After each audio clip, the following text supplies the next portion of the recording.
अस्सलामुअलैकुम, welcome to my YouTube channel Lahori Chaska. उम्मीद करती हूँ आप सब बिल्कुल खैरियत से होंगे। आज आपको मैं चिकन पकोड़ा बनाने का सबसे आसान तरीका सिखाऊंगी और बहुत ही मज़ेदार बनेगा ये। यहाँ पे मैंने 2 टेबलस्पून लेमन जूस ले लिया है, 2 टेबलस्पून मैंने बेसन और 1 टेबलस्पून मैंने ले लिया है कॉर्नफ्लोर पाउडर, 1/4 टेबलस्पून हल्दी पाउडर, 1/4 टेबलस्पून लाल मिर्च powder, 1/4 tablespoon paprika powder, 1/4 tablespoon tikka masala, 1/4 tablespoon दड़ा मिर्च, 1/4 टेबलस्पून जर्दा कलर, 1/4 टेबलस्पून ज़ीरा पाउडर, हस्बे ज़रूरत नमक, 1/4 टेबलस्पून मैंने लिया है सूखा धनिया पाउडर, 1/4 टेबलस्पून ही मैंने गरम मसाला पाउडर लिया है। यहाँ पे मेरा 1 kg चिकन था। अब मैं सारे अपने मसाले इसमें ऐड कर दूँगी एक एक करके। यहाँ पे हम कॉर्नफ्लोर और बेसन सबसे पहले ऐड कर लेंगे, गरम मसाला और धनिया पाउडर। कॉर्नफ्लोर का मैंने 2 चम्मच ही लिया था और बेसन भी 2 चम्मच लिया था। 1/4 टेबलस्पून बाकी सारे मसाले मैंने लिए, पेपरिका पाउडर, टिक्का मसाला और दड़ा मिर्च। और यहाँ पे हम लाल मिर्च पाउडर और हल्दी पाउडर डाल देंगे। अब हम इसमें लेमन जूस ऐड करेंगे 2 टेबलस्पून। इसको अच्छे से मैरिनेट कर देना है और इसको हमने 2 घंटे के लिए छोड़ देना है। अच्छे से मसाले मिक्स हो जाए, इसको अच्छे से मैरिनेट करना है और इसको 2 घंटे के लिए हमने यहाँ पे छोड़ दिया। 2 घंटे के बाद यहाँ पे पैन में हमने 2 कप ऑयल ले लिया। ऑयल में ही ज़्यादा ये क्रिस्पी से बनेंगे। पहले हमने ऑयल को मीडियम सी आंच पर गर्म कर लिया और हमने 2 से 3 टेबलस्पून बेसन को, बिल्कुल कुछ भी नहीं ऐड किया, सिर्फ बेसन को पानी में पतला सा इसका मिक्सचर बना लिया ताकि इसके ऊपर कोटिंग कर सकें। अब हम चिकन को पकड़ के उसको कोटिंग करेंगे बेसन की और उसको ऑयल में डालते जाएंगे। जो बेसन है उसको पतला सा मिक्सचर बनाना है, क्योंकि ज़्यादा मोटा जो थिक बेसन होगा उसकी ज़्यादा मोटी लेयर बनेगी और वो फिर अंदर से कच्चा रह जाता है।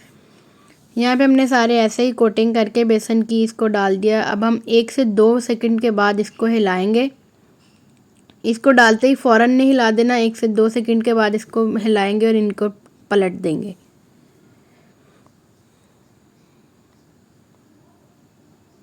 बहुत ही ये मज़ेदार बनते हैं, ये बहुत टेस्टी और बहुत स्पाइसी से होते हैं। बहुत झटपट तैयार होने वाली रेसिपी है ये।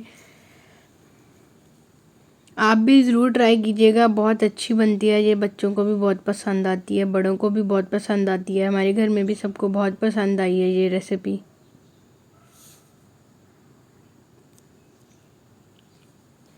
मेरी एक दिन पहले की वीडियोस होती हैं तो इसलिए मैं आपको उसका साथ साथ रिव्यू भी देती हूँ कि हमारे घर वालों को रेसिपी कैसी लगी। अब हम अपनी आंच को थोड़ा सा बिल्कुल स्लो कर लेंगे, क्योंकि ये गोश्त कच्चा होता है तो इसको पकाने में थोड़ा टाइम लगता है। इसको हम 10 से 15 मिनट हल्की आंच पर पकाएंगे। बहुत स्लो आंच रखनी है, क्योंकि अगर हम ज़्यादा तेज़ आंच पर पकाएंगे तो ये फिर अंदर से कच्चे रह जाते हैं और बिल्कुल भी ये मज़े के नहीं बनते। यहाँ पे आप देख सकते हैं कि हमारे अभी भी जो चिकन के पीसेस हैं वो ऑयल में फ्राई हो रहे हैं। ये अंदर तक जब तक पकेंगे नहीं हम इनको नहीं उतारेंगे। 10 से 15 मिनट के लिए हम अब इनको हल्की आंच पे पकाएंगे तो ही ये अंदर से पकेंगे। अगर ज़्यादा तेज़ आंच पर पकाएंगे तो ये फिर कच्चे रह जाते हैं, टेंडर नहीं होते और मज़े के नहीं लगते। अब हमारे यहाँ पे बिल्कुल पीसेस गोल्डन से हो रहे हैं। अब हम इनको थोड़ा सा फिर टर्न करके इनके साइड चेंज कर देंगे और थोड़ा सा इनको और पकाएंगे। हमारे अब बिल्कुल 10 से 15 मिनट हो गए हैं। अब हम इनको बिल्कुल फ्राइंग स्ट्रेनर से स्टेन करके निकाल लेंगे। इनका ऑयल बिल्कुल निकल जाएगा इससे।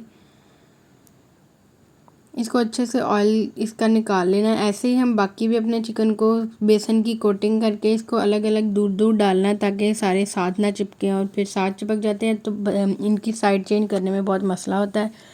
ये आज की हमारी रेसिपी की फ़ाइनल लुक है। उम्मीद करती हूँ आप सबको बहुत पसंद आई होगी। मज़ीद अच्छी वीडियोस के लिए हमारे चैनल को सब्सक्राइब करें और बेल आइकन के बटन को प्रेस करें ताकि आपको आने वाली हर नई वीडियोस मिलती रहे। अल्लाह हाफ़िज़।